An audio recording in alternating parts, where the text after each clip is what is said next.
When it comes to making delivery commitments, mapping story points to hours to estimate your work is a terrible piece of advice. In fact, there is a very simple exercise that can be used to review this paradox. A couple of months ago, I had a meeting with a client of mine to talk about their main problem, lack of predictability. There was something that he said which particularly struck me. When we meet with our teams and they say this story is 2 story points, I do the math in my mind. 1 point is approximately 3 days, and I know right away it will take 6 days. If they say the story is 8 points, that would translate to about 3 weeks. And I don't understand why this approach always ends up wrong. Well, let's dig deeper into it. Now, before we begin, let's clarify that when we talk about cycle time, we're talking about the amount of elapsed time between the moment a work item starts and when it finishes. I want to walk you through a very quick and easy exercise to prove my point. Let's build a scatter plot with story points on the x-axis and cycle time on the y-axis. We'll define 1, 2, 3, 5, and 8 points on the x-axis. Of course, you can adjust these values based on your own context.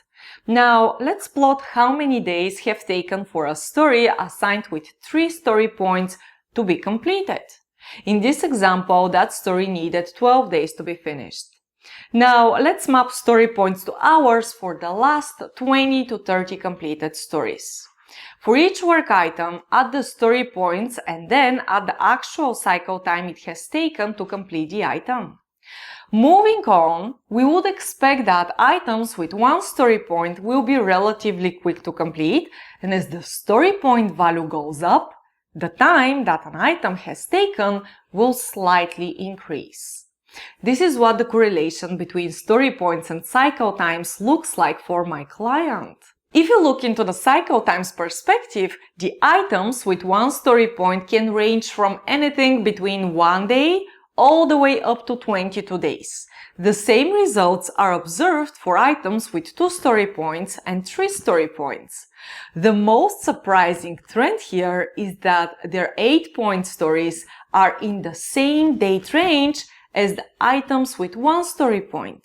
Use this approach to map your own data and visualize whether or not there is a correlation between story points and the actual time required to complete your work.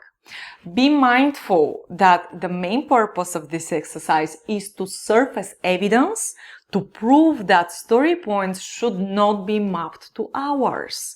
Doing it is supposed to be a one-time effort, the results of which would hopefully call this vicious practice into question.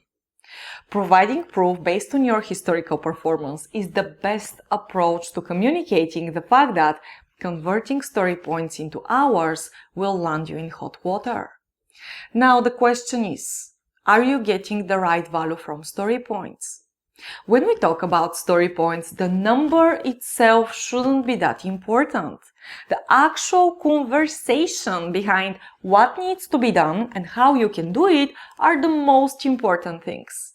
The main benefit of story points is that they trigger this conversation. Use story points to spark the conversation around the work that needs to be done in order to come up with the most feasible solution that brings value to your customers.